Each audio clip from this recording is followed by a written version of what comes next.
Rise and Shine Rwanda, it's Monday the 1st of June.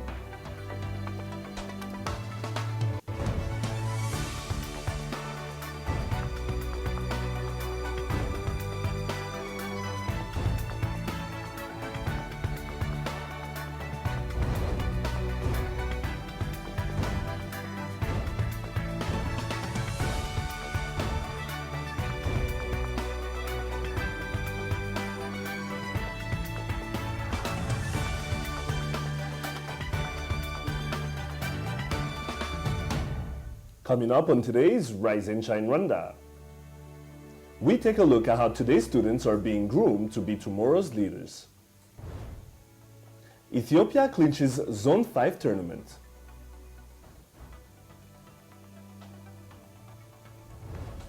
And it's all about food supplements to keep our bodies in tip-top shape in today's Motivation Monday.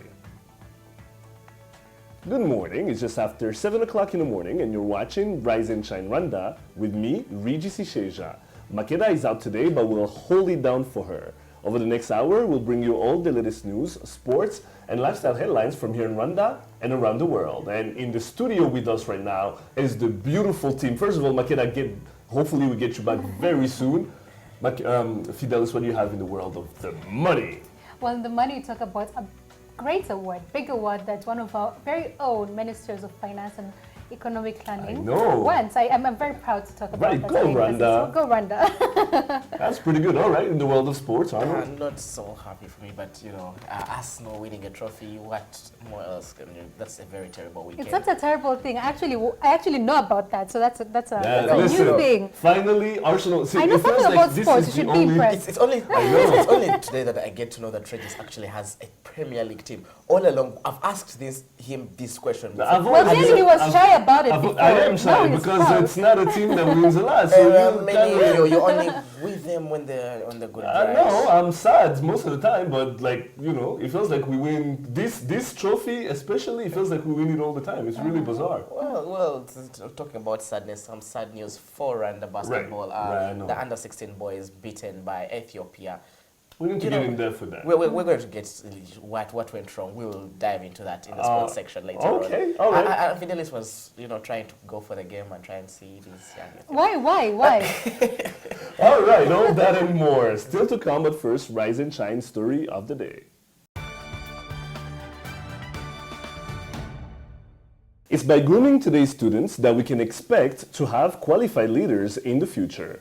Recently, a swearing-in ceremony for the University of Rwanda's College of Education's Guild Council took place in Kigali as the incoming committee got a test of what's to come in leading their schoolmates' destinies, an approach to leadership that has spread all over the country. Take a look. The problem that they meet in everyday life. Thank you very much. Picture a cabinet meeting and the also important decisions that come out of it.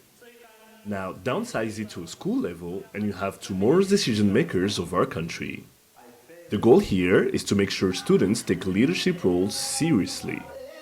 Leadership is everything. You can't do anything without being a very good leader. And for you to be a good leader, you have to be able to motivate people. That's one. You have to have a sense of direction. You have to be able to perceive society as being on the path to transformation. And transformation cannot happen in the vacuum. You need people to be in front of others. You need people to set a vision. You need people to plan activities, all in the interest of transforming the society which we are living in. So I think a society without effective leadership is a dead society. It is an extracurricular activity, and here, students tend to take it seriously and understand that sacrifices and whatnot come with the territory. Being a leader, it means somebody who has the passion of leading other people, and being a leader is somebody who is committed to doing different activities, and a person who is ready to sacrifice for the people that he or she is going to lead. Now, what are the incoming leaders' roles and tasks at hand? Incoming leaders, what they owe to the others, they need to serve the others as well as being examples to them, and also give what they have, what is the most of them to the others, because these people really need to learn from them, and they also need to share with the others what they really have. And to the youth, they need to give, it's like an image, or they need to create this image to the youth, also to provide the youth with the confidence that they can also become leaders one day, or they can also be able to lead, and to also show them that they have the capacity or the potential of doing what they think others can also do. It's a very good sign that this institution is committed to building leadership right from the students, because again, we are teachers, but again, this institution is also run by students. I think among all the students, there are those who will stand out as being excellent in leadership. They have special qualities. Either they're able to align others towards achieving the best goals, and I think the process was fair and good. The students know who can lead them where they want to go. We teachers don't get in there. We just tell them encourage them to pick the person, to vote for the person they think is going to motivate them to be where they want to be. And I think I trust they chose the right people, and I trust the people they chose are going to take them where they want to be in terms of leading this their student body to achieving the goals they've set for themselves. I stand to be punished accordingly, so help me God. I stand to be punished accordingly, so help me God. Again, picture a cabinet meeting in the nearest future possible. Regis Isheja, Rise and Shine Rwanda.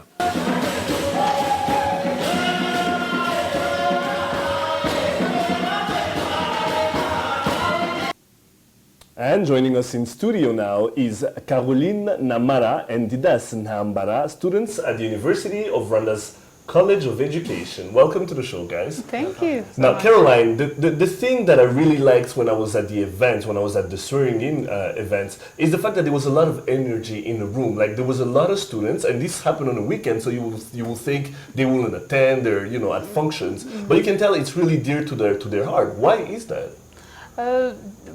Basically, I think during weekends and now a swearing-in ceremony, and it's a room filled with students, I think it's because they've come to know the importance of student leadership, because they know that there's no one that will understand their problems, what they face with, because we are advocates. What we do is advocate for them, is speak for them, and that is when their problems get solved. So to me, I look at it, it's a two-way thing.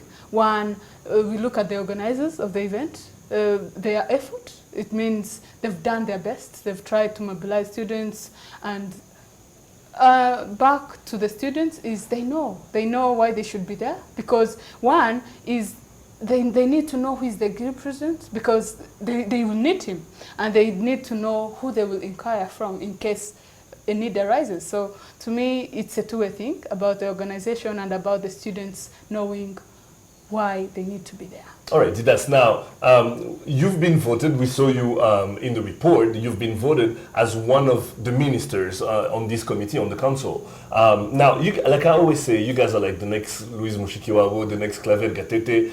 This is where leaders are groomed. Now, how are you groomed? What's the process like? Who gets you guys in a room, or where do those skills come from? Actually, it is the will of the students. They organize themselves and they elect somebody or the body that will lead them in the way where they want to reach.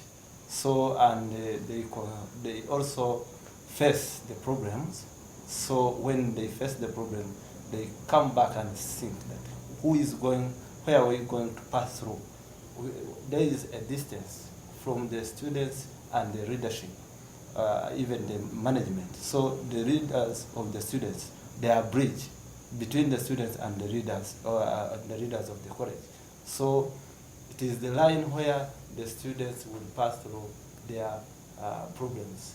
So, and we know that all the students, if they get their leadership, they feel that themselves, they elected the people they trust, the people they elected, it is also the person that actually who will think and who will receive them and make sure that their request will put into in process. Now, Caroline, you guys are elected for a year. I mean, you guys start serving next year, 2015-2016, the academic year. What is expected sorry, what is expected from you guys? I mean, what do the other students expect to see you guys do? Okay, generally, for every minister that's going to be voted, that has been voted actually. Feels so cabinet. Every minister. Right. And every person in a leadership position. It's not about ministers, like there are class representatives, there are people heading rooms, every person in a position of leadership. What is expected of them is accountability to fulfill their duties and responsibilities. I'm sorry you've not read the Constitution, but the Constitution stipulates very well the roles and duties of every other minister. So we are expected to be accountable and to, of course, we are advocates. There's nothing else. Why we are there is to bridge a gap, like the president said, bridge a gap between the the management, the higher management and the students. So what we are expected is doing advocacy and making sure that challenges, problems being faced by students are solved and, of course, at the quickest pace and the quicker rate. Now, Didas, this is an extracurricular activity, meaning there's a lot of nights where you won't be able to go out like the other students. There's some nights where you won't be able to socialize as you would like to. Why did you take this head on? Why was this a concern of yours? Why was this something you wanted to pursue? Actually, as we know that we have the ministries, the president, all the ministries, we are going to work as a team. So I think that this will come and will bring us the way everybody in his duties will come with different ideas and some opinions. So we discuss and we make sure that how we can meet the goals of the students they have put in the Constitution. So we collaborate, and I think that all the power of the team will make sure that we can achieve those goals that are set by the students. All right, now before we wrap up, of course I have to ask this question. Goals-wise, I mean, this is something you're doing on the students' level. Yeah, do you want to accomplish some things, similar things later on in your career? Do you feel like you want to go through the whole swearing-in process again, be voted? Like, what do you aspire to be? Okay, personally, I aspire to be not specifically swearing in to go in a position and all that, but I look forward to having foundations and helping out people. And I'm sure there's always going to be a position, however much I might not swear in to be a CEO or a big person out there, but I'll need these skills that I'm getting here. So to me, I see this as a training. I'm in a training.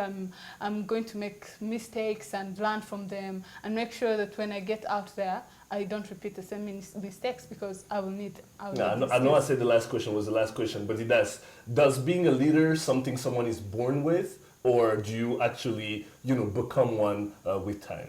Actually, we know that the leader are not born. The leader is made. Of course, the way we gain the experience when you are reading the people, actually like that of the university to the people who is intellectual. So we think that where every mistakes that you, because maybe we are the young, it will be sorted out at that level. It will be the person that who can be competent in other areas if you are graduating. So I think that the experience you learn from this leadership, you will be the person that can be trusted by the other official government or levels of the government. As you move on to other things. Yes. All right. Well, Caroline, Didas, thank you for being on the show. I'm pretty sure I'll be knocking on your door very soon, and I know I won't be the only one. Okay, so you're very welcome. Welcome back. Welcome back on the show anytime. Thank you for being on the show. Thank you for inviting me. All right. You're watching Rise and Shine Rwanda. We'll be right back after the break. Here is to traveling and saving. Starting 1st of April to the 1st of June, travel with Rwanda and take advantage of our reduced fares and enjoy our world-class services in great comfort and safety.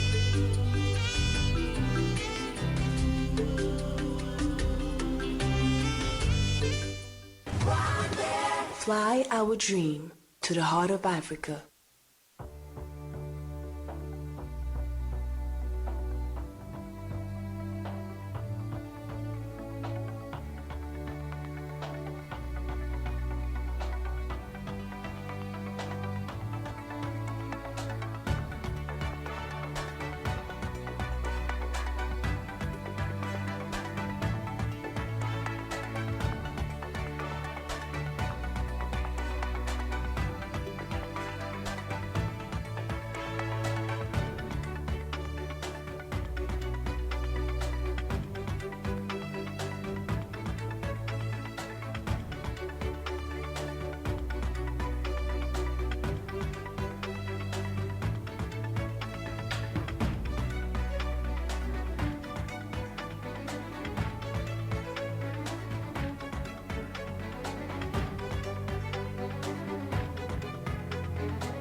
Welcome back to Rise and Shine Rwanda. Business news now as I call it the money. Fidelis Karangwa has the details.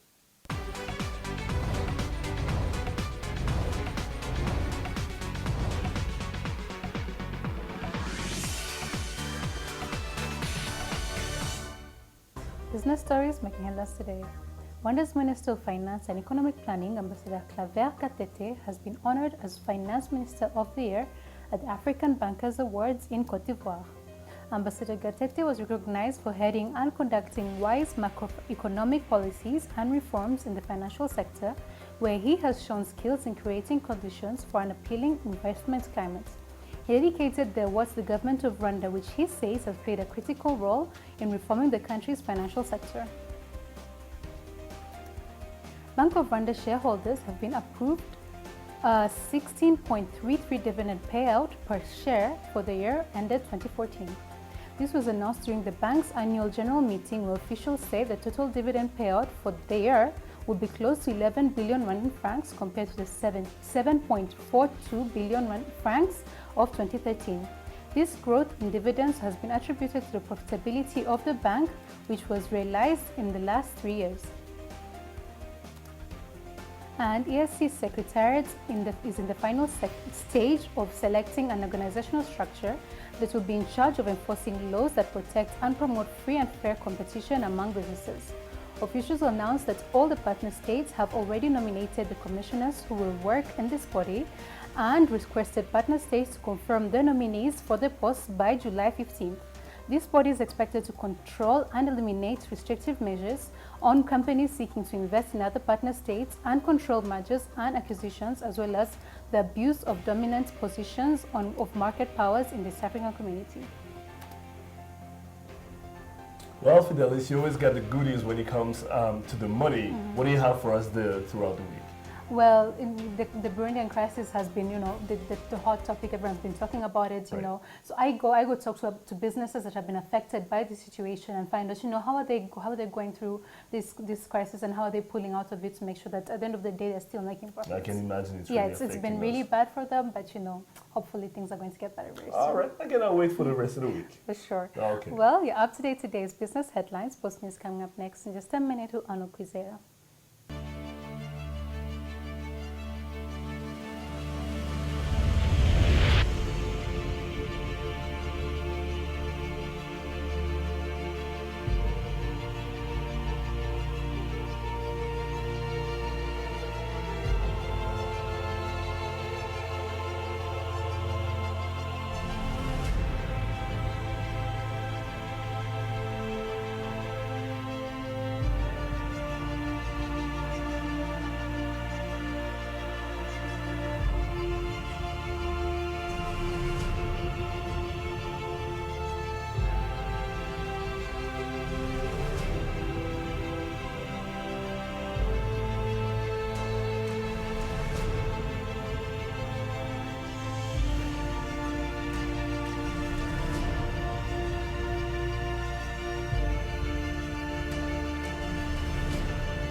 Welcome back to Rise and Shine Rwanda. Time now for your sports news.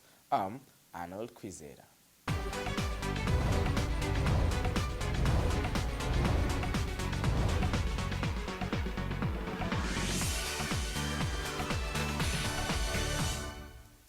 Rwanda's hopes of partaking in next year's Rio 2016 Olympics were brought to a halt as they failed to overturn a first-leg deficit against Uganda's Cobs in Nachivo Stadium in Kampala.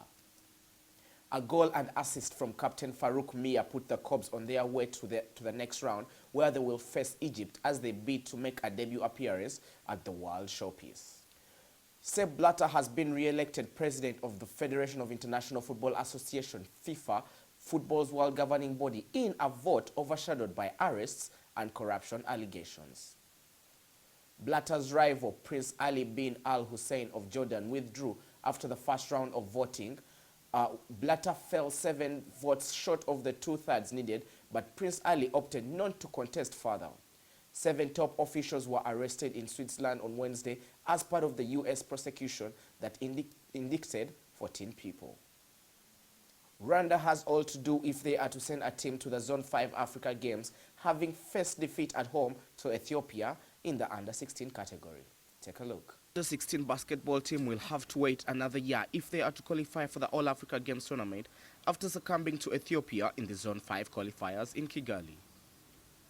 Team Rwanda was upbeat before the tournament, but the lack of a rebounding presence was quick to haunt them as the visitors went on a 12-point first half lead. Things could only turn for the worse in the third quarter, with Ethiopia proving more material, more so from the free throw line, as they went on for a 12-0 run. A late resurgence from Team Rwanda could not help matters at hand, with the team finally going down 67-52.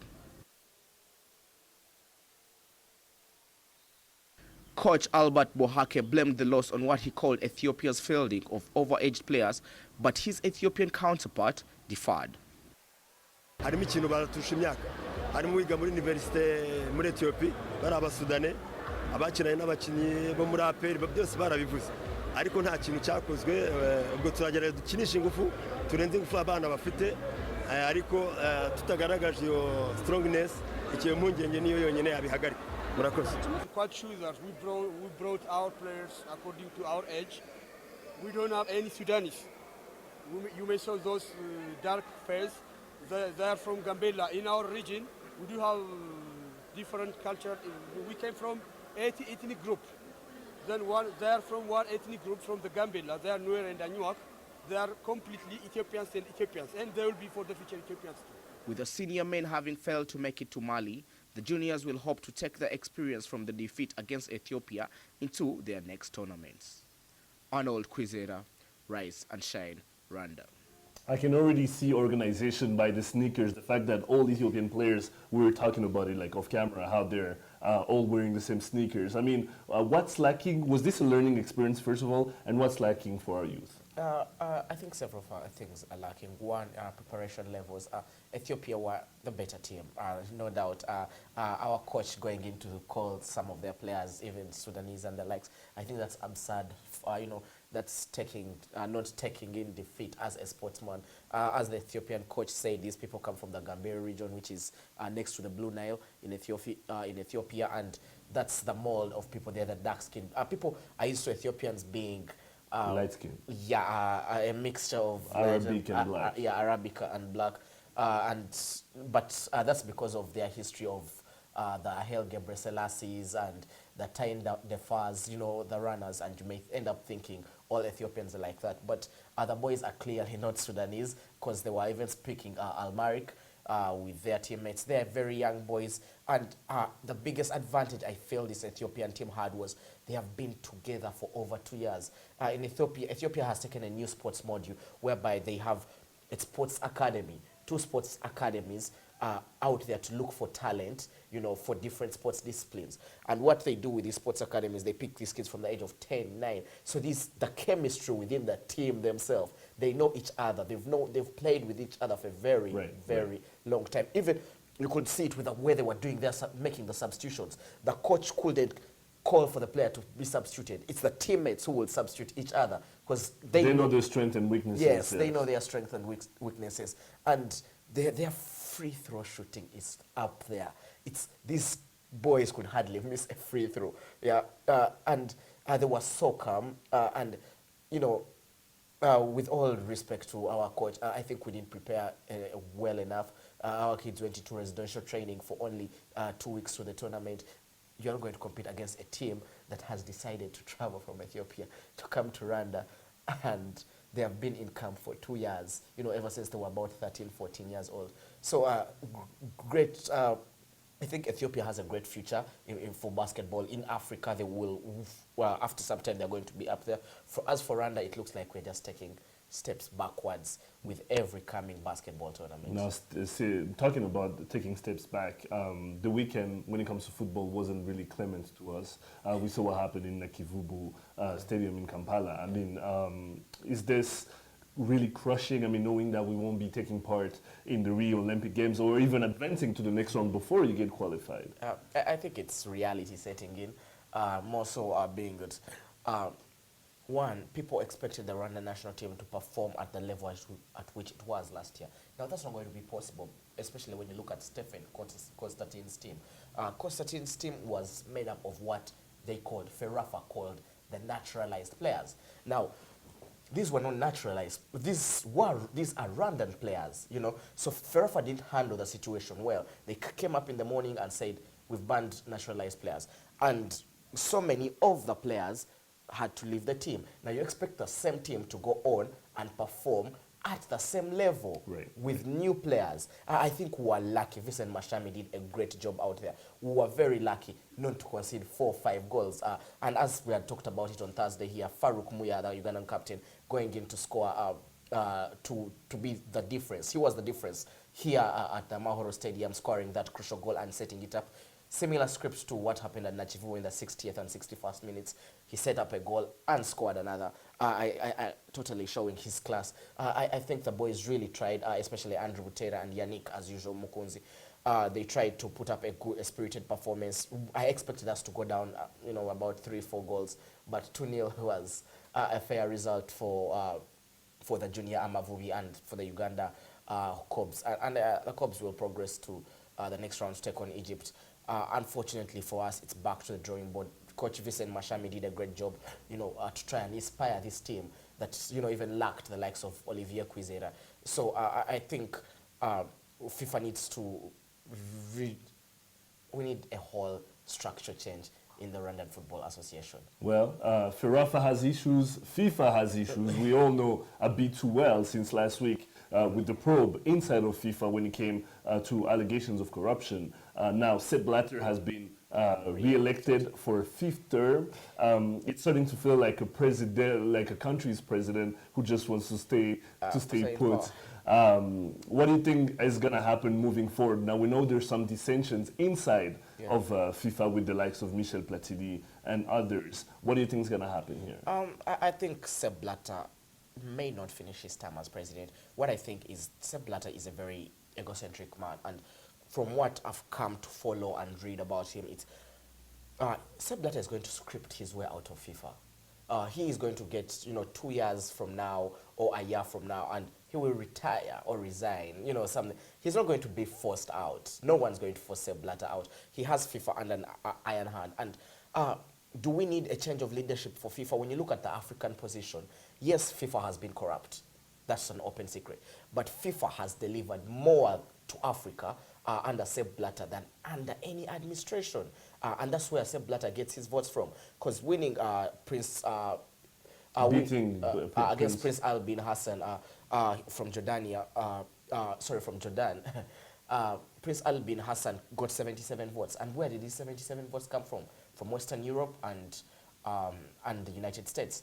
FIFA Blatter got his votes mainly from Africa, 53 votes, meaning all 53 nations of Africa voted for him. And that's because of what he has done for the African continent. When you look at the goal development project that has enabled us to have like Stadium Momena, like to have the artificial turf at the Nyamirambo Peace Stadium. And then to have the first World Cup ever to be hosted to be held in Africa. He has done great for Africa. Is he the right man to continue leading FIFA? I don't think so. Is Platini the best option? Not at all. Right. So you don't have, you're in a situation whereby you don't have a better option, but then Sepp Blatter is not the right man for FIFA. Definitely what I think he is going to script his way out, and the next leader maybe should try and stop this mafia kind of thing in FIFA, which is not going to happen overnight or over 10 years or 15 years.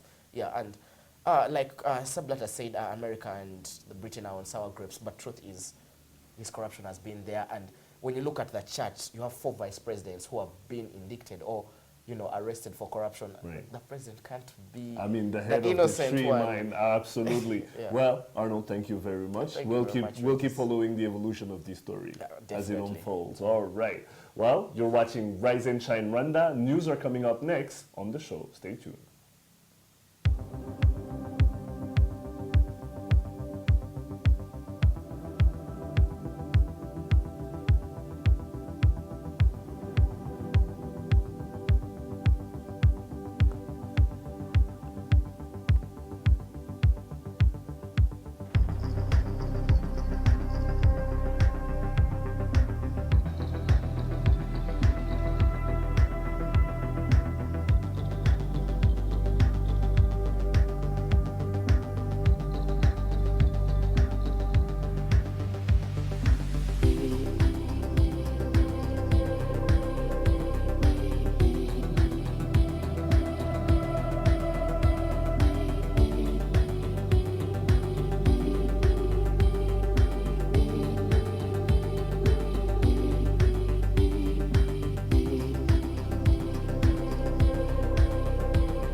Welcome back to Rise and Shine Rwanda. Let's take a look now at news making headlines here in Rwanda and around the world.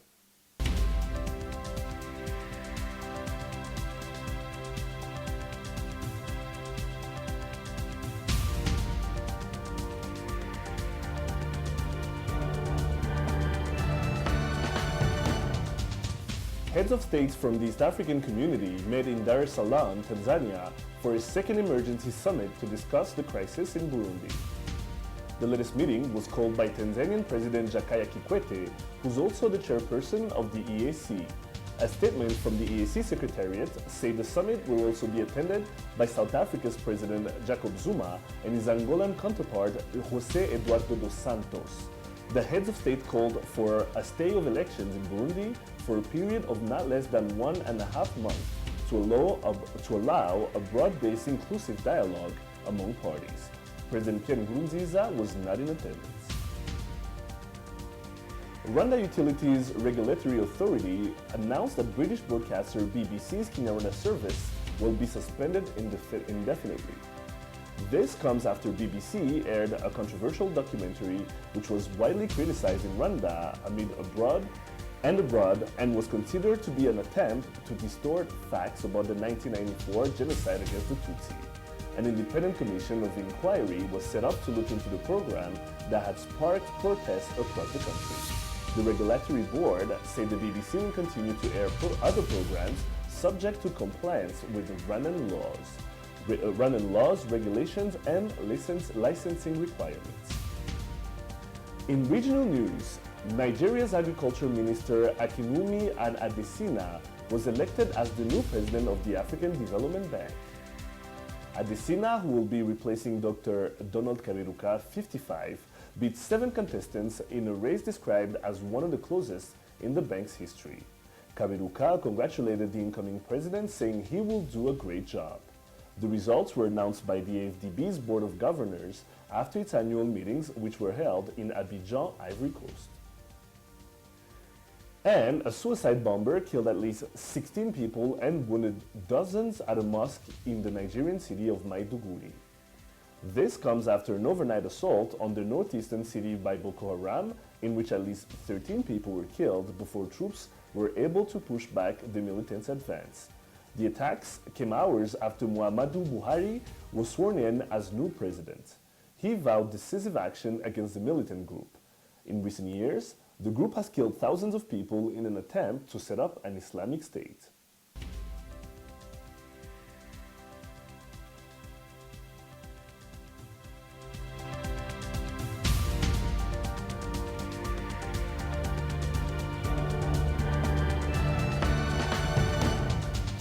Alright, lots more still to come. Lifestyle is up next. Plus, we take a look at what's hot right now in our daily debate section, Hot Topics.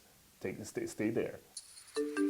Here is to traveling and saving. Starting 1st of April to the 1st of June, travel with Rwanda and take advantage of our reduced fares and enjoy our world-class services in great comfort and safety.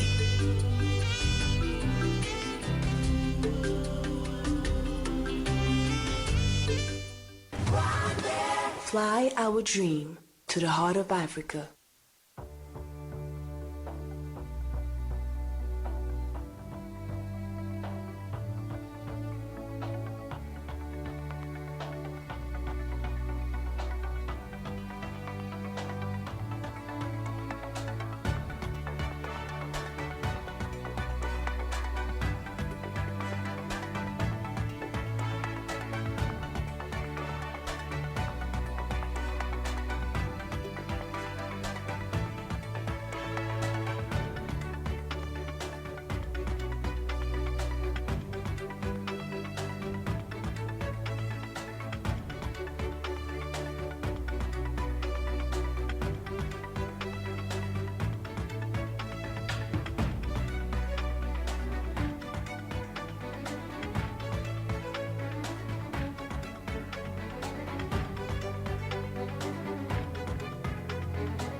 Welcome back to Rise and Shine Rwanda. Lifestyle now. Fidelis, what do you have for us? Well, it's Motivation Monday, and today I get to teach you about food supplements. They're not a common thing in Rwanda, but you know, I got you. We always learn something. I like that. Okay.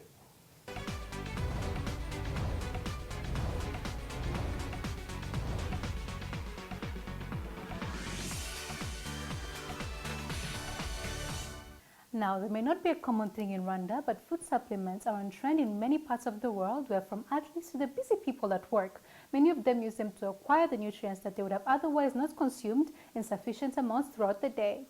Got it your attention yet? Well, take a look. What do you have for us today? I see a lot of new things on our shelf. We don't see this every day here. Exactly, yeah. Well, we talked about food several times, right? And one of the things we mentioned is the importance of protein. Protein you can get in cheese, in different kinds of meats. Chicken, my favorite. There you go, in milk, and so on and so on, right?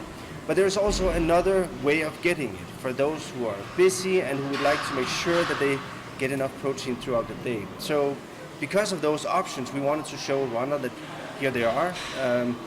And we also know that it's important for us to kind of educate our members on why are these relevant and what will they do for you. So that's kind of what I would like to talk about today. Yeah.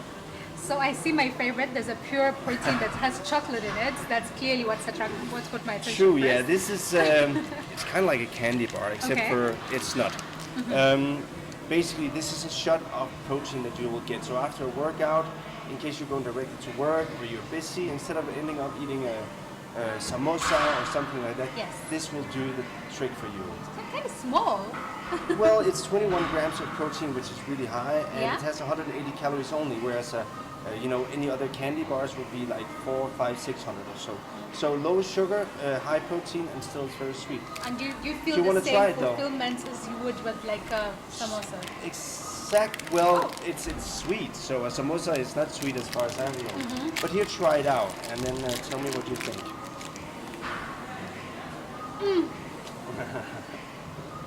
Heaven. But here's the thing, it still has calories, there still is chocolate on it and so on, so I do not recommend to eat many of them a day. This is an alternative.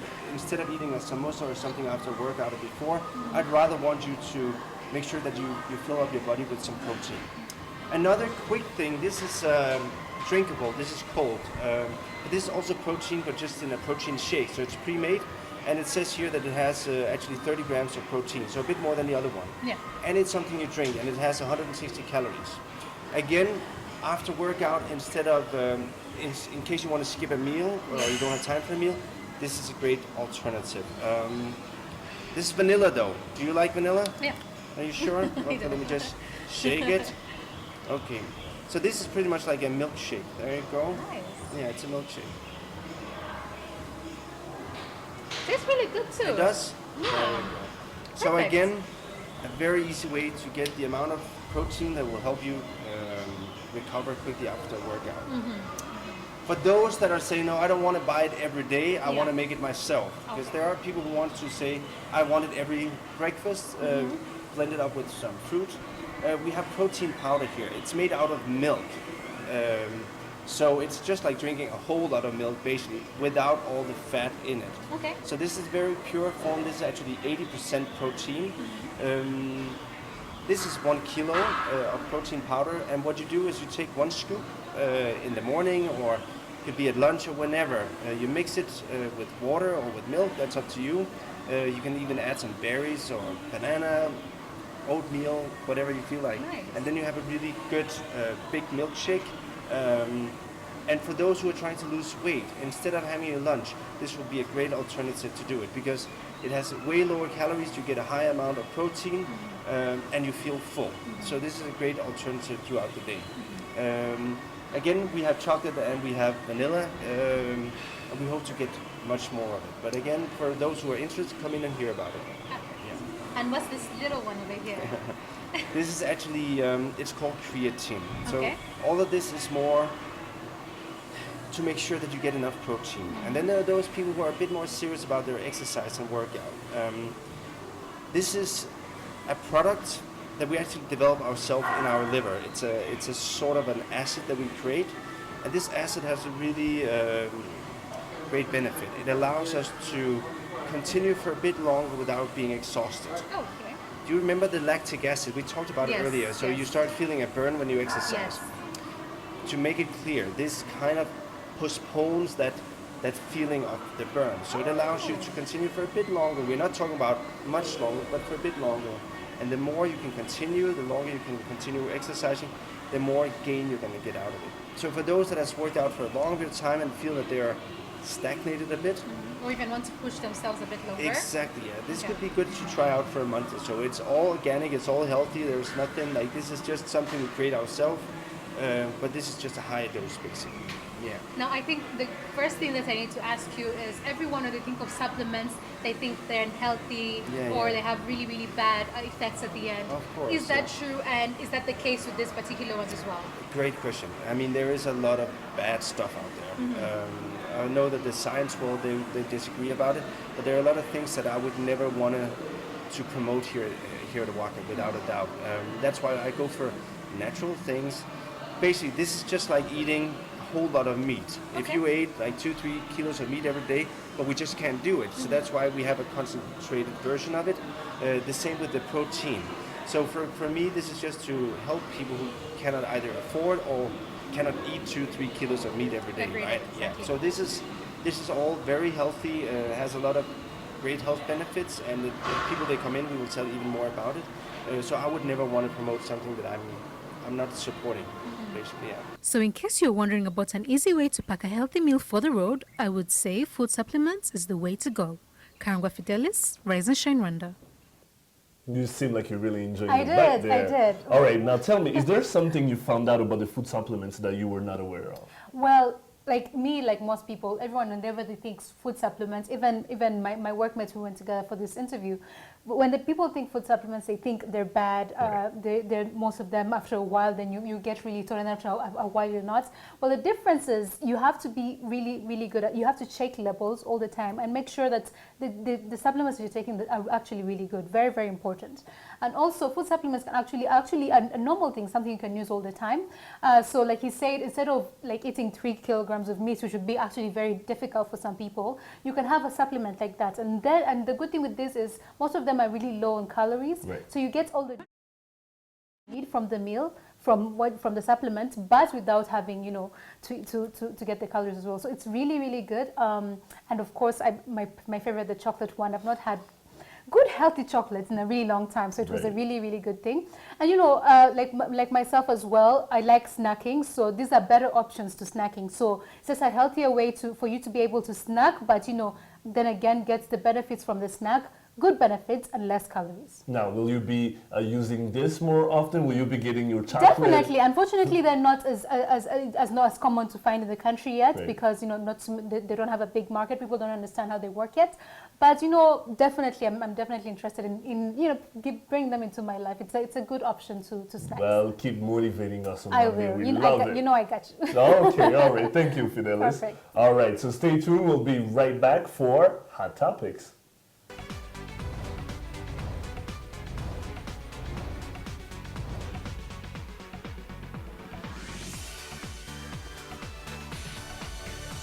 Welcome back, and it's that Hot Topics time again. As always, the Rise and Shine Rwanda team have been out and about, gathering everything you need to know about what's happening here and abroad, from what's trending on Twitter to the debate in your local cafe. We've got it for you right here, right now. All right, guys, so the hot topic at the moment was yesterday's Heads of States meeting in Dar es Salaam about what's happening in Burundi. So we know President José Eduardo dos Santos from Angola was there. We know President Jacob Zuma was there, and both of them were in there 3 weeks ago when there was the meeting that...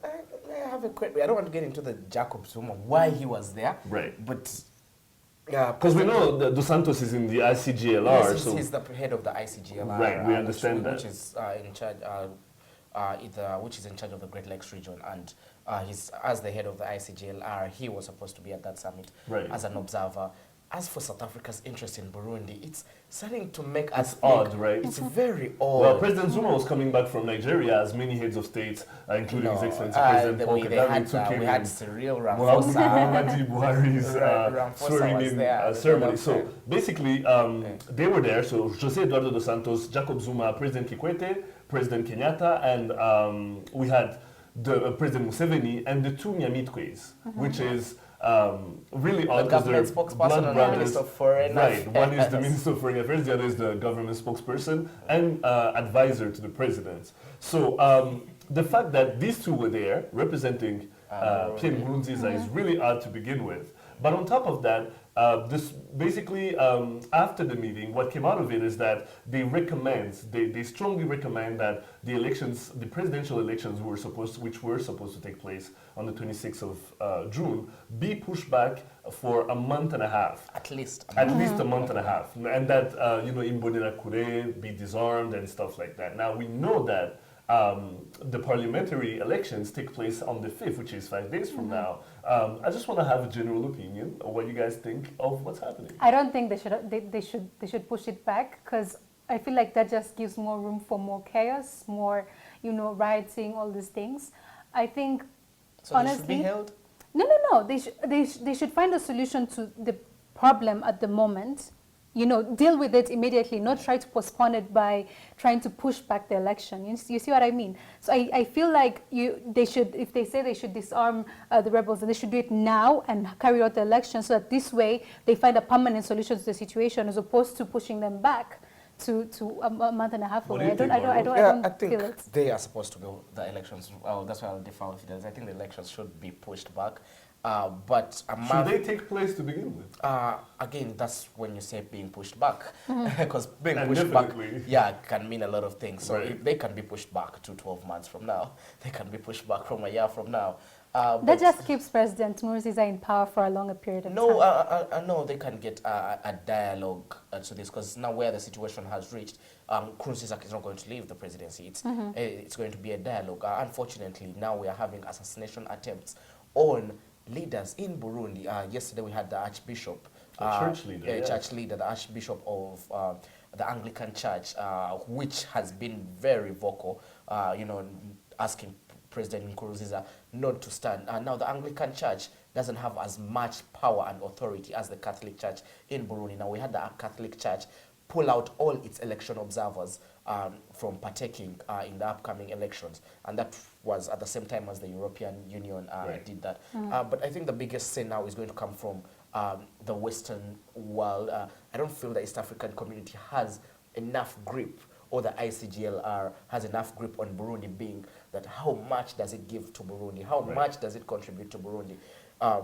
How much does Burundi itself benefit from the East African community? Because what coming out of Bujumbura from a few notable sources that we've been able to interact with, Regis, the president, and that's within the presidential camp, had wanted, they wanted to pull out of the East African community at some point. President Paul Kagame and Rwanda not having a representative at the heads of summit meeting. Well, they had, this is what I'm hearing. It's still to be confirmed. I hear Ambassador Valentin Rugwabiza was there for the ministerial meeting the day before, but neither His Excellency President Paul Kagame or Honorable Louise Mushikiwabo. But my question is, how does pushing these elections back directly benefit the Burundians? Because generally the local Burundians, the ones on the ground, are the ones who are suffering the most for this whole situation. I think the question would rather be, how do elections help Burundi?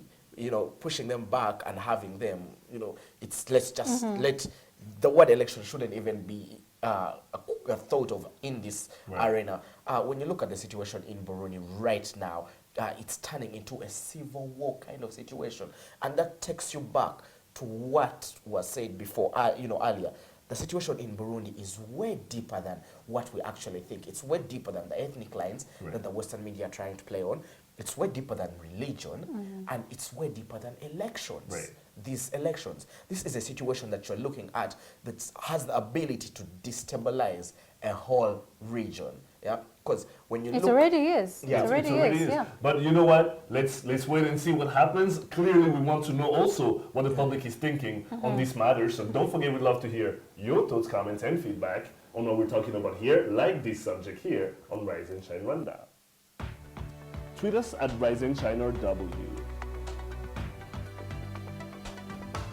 Like us on Facebook and send us your ideas for programs. Check out our Rise and Shine Rwanda YouTube page, where you can catch all the shows and the reports we do daily. Find us on Instagram, Rise and Shine or W. We'd love to see your pictures. Or check out our Rise and Shine Rwanda website. Well, that's all the time we have for today. We'd love to hear your feedback, so do let us know if you have an idea for the program. You've been watching Rise and Shine Rwanda with me, Regis Isheja. We'll be here same time, same place tomorrow. Do join us then. But for me and the rest of this beautiful team and Makeda who's not here right now, have a great day. Bye-bye and a great week too.